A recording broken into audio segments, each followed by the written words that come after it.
अवसर। एक बार एक गांव में एक साधु रहता था जो भगवान पर बहुत विश्वास करता था। एक बार वह साधु पेड़ के नीचे बैठा था और भगवान को याद कर रहा था। तो अचानक वहां बाढ़ आ गई। चारों तरफ पानी ही पानी।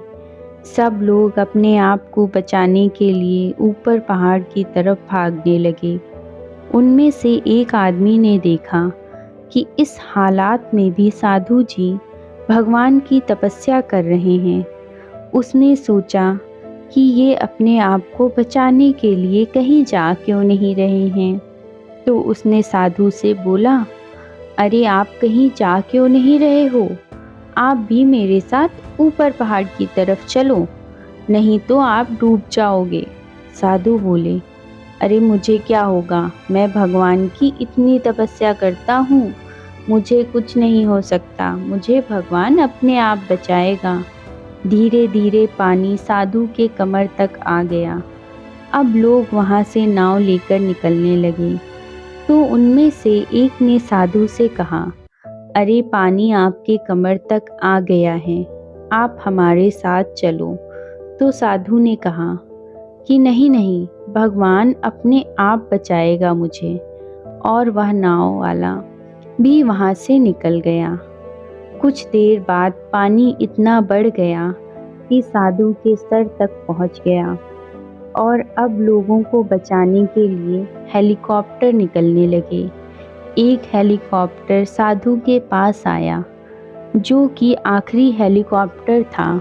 साधु के पास नीचे रस्सी फेंकी और बोला, इसे पकड़ो और ऊपर आ जाओ, नहीं तो आप डूब जाओगे। यह आखिरी हेलीकॉप्टर है और आपके पास में दूसरा कोई रास्ता नहीं है बचने के लिए।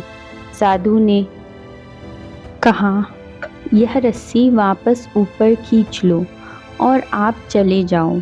मुझे भगवान के ऊपर पूरा भरोसा है, वह मुझे बचा लेगा। पानी काफ़ी ऊपर आ गया और पेड़ डूब गया और साधु की भी डूबने से मौत हो गई।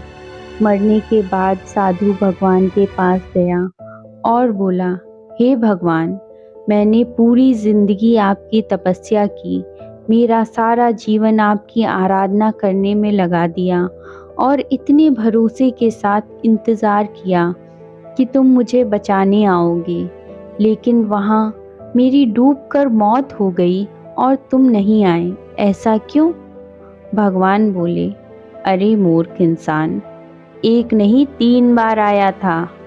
वो तीनों बार मैं ही था, पहला पैदल, दूसरा नाव के द्वारा और तीसरा हेलीकॉप्टर के द्वारा।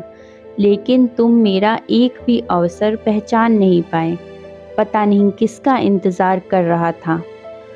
इस तरह से ज़िंदगी में हमें ऊपर वाला बहुत से मौके देता है, लेकिन हम सब उस मौक़ों को ठुकरा कर पता नहीं किस चीज़ का इंतज़ार कर रहे होते हैं कि वो होगा तभी मैं करूँगा, और इस बात पर अड़े रहने से एक वक्त के बाद वो मौका भी हाथ से निकल जाता है और हम कुछ नहीं कर पाते हैं।